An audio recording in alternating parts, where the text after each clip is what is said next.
প্রাচ্যের অক্সফোর্ড খ্যাত ঢাকা বিশ্ববিদ্যালয় এখন ডাকাতদের গ্রাম থেকে মানুষের জনপদ হয়ে উঠছে বলে মন্তব্য করেছেন যুক্তরাষ্ট্রের হাওয়ার্ড বিশ্ববিদ্যালয়ের সহকারী অধ্যাপক ডক্টর মির্জা গালিব।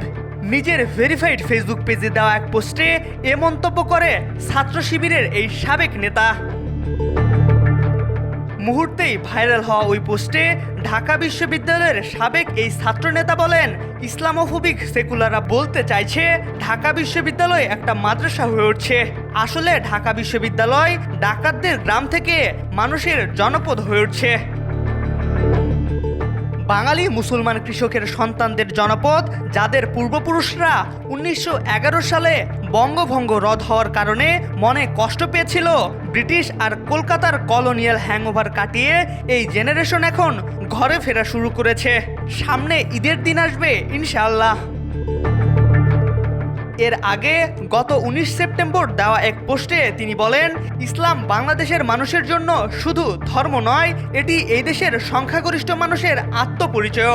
সাধারণত একটি দেশ বা জাতি কিছু কমন পরিচয়ের মাধ্যমে একটি কালেকটিভ আইডেন্টিটি গড়ে তোলে। আমাদের ক্ষেত্রে বাংলা ভাষা আর ইসলাম ধর্ম হলো সেই কমন বৈশিষ্ট্য। মির্জা গালিব লেখেন, আঞ্চলিক এবং বৈশ্বিক আধিপত্যের বিপরীতে আমরা যদি আমাদের স্বাতন্ত্র্য, স্বাধীনতা ও সার্বভৌমত্ব রক্ষা করতে চাই, তাহলে ওই বৈশিষ্ট্যগুলো আমাদের সংরক্ষণ করতে হবে। ইসলামী শিক্ষার প্রশ্ন তাই একই সাথে ধর্মীয় প্রশ্ন, সংখ্যাগরিষ্ঠ মানুষের গণতান্ত্রিক আকাঙ্ক্ষার প্রশ্ন এবং আমাদের স্বাধীনতা ও সার্বভৌমত্ব রক্ষার প্রশ্ন। আমাদের শিক্ষা প্রতিষ্ঠানে আমরা যদি আমাদের সন্তানদের সঠিক ইসলামী শিক্ষা, ইসলামী ইতিহাস এবং বিশেষ করে এই ভূখণ্ডের মুসলিম শাসনের গৌরবোজ্জ্বল ইতিহাস না শিখাই, তাহলে দীর্ঘমেয়াদে আমাদের স্বাধীনতা ও সার্বভৌমত্ব হুমকির মুখে পড়বে। শিক্ষা ব্যবস্থার ত্রুটি তুলে ধরে তিনি বলেন, আমাদের মাদ্রাসা ব্যবস্থায় ইসলামের আকীদা, ফিকহ যেভাবে পড়ানো হয়, ইতিহাস সেভাবে পড়ানো হয় না।